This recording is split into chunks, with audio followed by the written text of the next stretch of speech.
Mm-hmm. They're playing. They make up some imaginary game and they pretend someone's someone, and they're just like running around having fun being boys. You know, as much as that's really cute, and I love that they are like being best friends at the moment.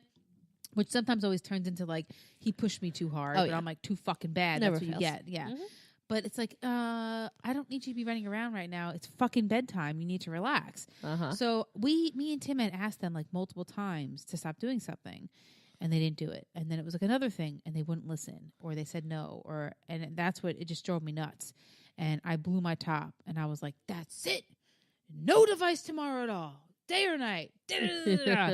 Now Liam does not take, getting in trouble very well at all. He's a very sensitive kid. And this did not go over well. And I should not have done this before bed. So here he is, and he starts crying and crying and crying. And I'm like, kid, we're not all perfect. We get in trouble sometimes. We need to learn how to deal with getting in trouble. You know what I mean? Like, right. Like, this is what the teacher's talking about. Because a lot of it was, I yelled at him a couple times. He'll have an attitude with me and talk back. And that's what our teacher says. I'll get notes from her. And she'll be like, he's disrespectful. He's talking back. And I don't think he realizes it when he's talking back. You know what I mean? Like, I told him to erase the word was and write is on his timeline that we're making at home. And he's like, I was like, I know how to spell is, Mom. And I'm like, slow your fucking roll. And I have to show him, like, that's what I think your teacher's talking about. Little things like that. You're being disrespectful, and we're just trying to help you.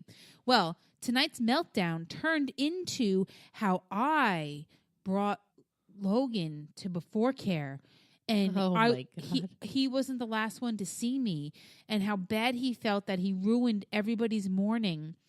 And he just missed me all day, and how it ruined his day. And he was upset all day at school. And now he's crying hysterically. He's like, my heart is just broken. Okay. So I had to like calm him down from that. And then he's like telling me, he's like, I just miss you so much. And I just feel horrible. I'm a horrible, horrible child. And he like takes the pillow and he starts smacking himself in the face. That's his thing. He hits himself. I'm like, I next time I go to the doctor, I have to like really ask, like, what do I do about this? You know what I mean? Because I don't want it to stem into something really bad. Right. I've been trying to read up on it and everything, and I'm trying to figure out how to deal with it better when it happens. Because when it happens, I don't know what to say. You know what I mean? Like, he like legit wants to like hurt himself, and he's like, I'm a horrible, horrible child, you know? Right. And I'm trying to tell him, like, listen, we all get in trouble. We're not perfect. So this took about a half hour to finally get him to calm down. So I have finally come to an agreement. I am going to cut my sleep-in time. If, I thought about it. I mean, they generally wake up between 7:30. They very rarely, I think it was one time that it didn't work, that we all slept till 8 a.m. And I woke up, I was like, oh, fuck, we got to go. You know what I mean? So for now on, Tim, don't worry about it. You don't have to bring them to Before Care anymore. I am just going to set my alarm for like 7:15 and just wake them up and bring them to Before Care. You know what I mean? Like, I figured, because Logan doesn't like it. But if I bring them there at, like, let's say I bring them at 8, that's only 20 minutes. You know what I mean? At least they both get a little bit, or I don't know. I'll figure it out. Either way, I'm just going to make myself get up, and it'll just be easier for me to bring them. This way we don't have like a meltdown like this. But I can only imagine how Liam felt when he saw Logan walk through the door, and he's like, what the fuck? You know what I mean? What like, in the I actual just went, fuck, Mom? and I feel bad, like I feel really bad. Like, he's like, fuck, I just went through all that this morning for nothing. And I could have stayed home with Mom and still went to Before Care. Right. So I felt like a fucking ass. I felt really, really bad. So that's why I stuck it out and stayed with him tonight until he felt better, because I felt horrible. But so that was my what the fuck day. Oh, God. Day moment. The mom guilt. It legitimately never fucking ends. It really doesn't. Hi, I'm Arya. If you like what you hear, please help my mom and Miss Diane out. Rate and subscribe on iTunes and Stitcher. They are totally crazy, and they can use your help. Thank you. Bye.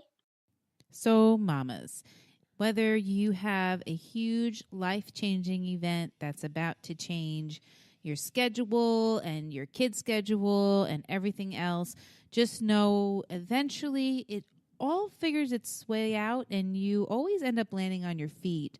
So don't worry. And it will all become the new normal. It will. You'll be fine. Yes. Or, when your husband tells you, babe, can you give me a signal or a clue when you need me to step in before you lose your shit, even though your head is currently spinning around like you're on the fucking Exorcist?